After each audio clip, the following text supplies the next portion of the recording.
I'd like to tell a little story. It's a chiropractic story, and we'll start out with once upon a time. Once upon a time, on a planet far, far away, lived a town made with clear bubble houses. Each house lasted approximately 72 years, and each family lived comfortably in their bubble house, but always silently fearing the dreaded smoke disease, as they called it.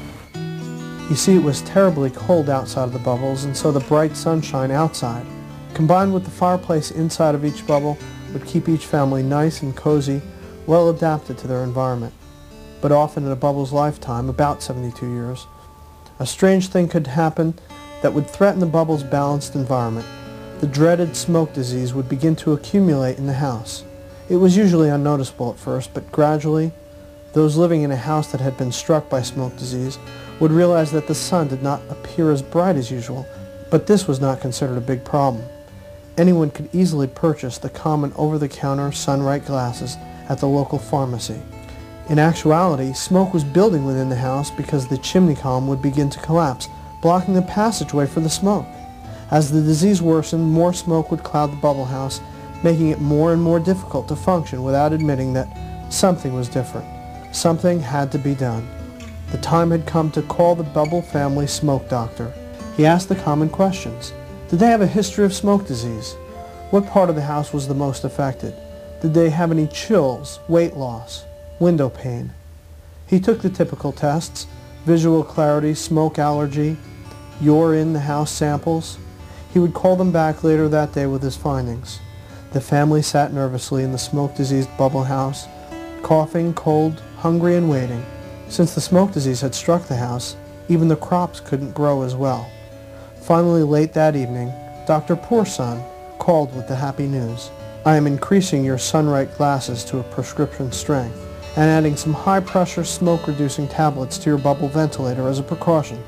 Like everyone, you will have to accept some smoke to pain, but this is normal at your bubble's age, about 38. The family breathed easier for a few years, but slowly the smoke became more irritating, and the once happy bubble house grew colder. Specialists in smokeology were consulted, and even a famous doctor from the prestigious Rayo Clinic was called in on the case. Fortunately, the bubble family's blue fume, blue smolder insurance covered 80% of the enormous bill. Smoke smell specialists as well as smoke color technicians ran rigorous tests on numerous smoke samples extracted from the family's lungs. Some said that smoke disease was hereditary and that they would have to learn to live with it. Others theorized that a series of holes should be drilled in the bubble and a fire stimulator could be added to the fireplace to make up for the heat loss. Some suggested that they needed intensive bubble glass treatment, while many said that Dr. Poorson was right in the first place when he theorized that their bubble had sun faditis, where the sun was thought to fade over certain bubbles for no known reason.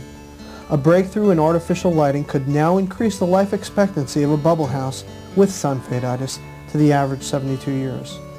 Of course, the family would have to learn that modern technology had certain limitations and could not cure smoke disease or its many complications, and the artificial lighting, of course, had side effects of its own. Regular smoke treatments included a test for walmestrol levels, which had become dangerously high. It was at this time that a friend of the family suggested they call a bricopractor. The bubble family scoffed. What does a brick cracker have to do with smoke disease? But because of their desperation, they decided to give Chiropractic a try. The bricopractor was not surprised to get a call concerning smoke disease, which surprised the family. The bricopractor really shocked them when he examined the fireplace. "Aren't you going to test our bubble and take smoke samples?" they asked, somewhat annoyed. He explained that Chiropractic was concerned with alignment in the chimney, and that restoring proper alignment of the bricks would allow the smoke to flow out of the bubble without interference. The family was not impressed. "Listen, just treat our window pane." The Chiropractor took the time to explain that he did not have the knowledge or the desire to treat the bubble environment. "We will remove any interference to the proper transmission of smoke through the chimney.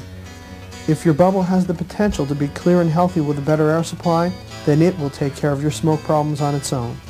The sun is shining brightly outside of your bubble. Our job is not to brighten it or to treat the smoke or to treat your window pane. A bubble free of smoke interference has the greatest potential for sunshine.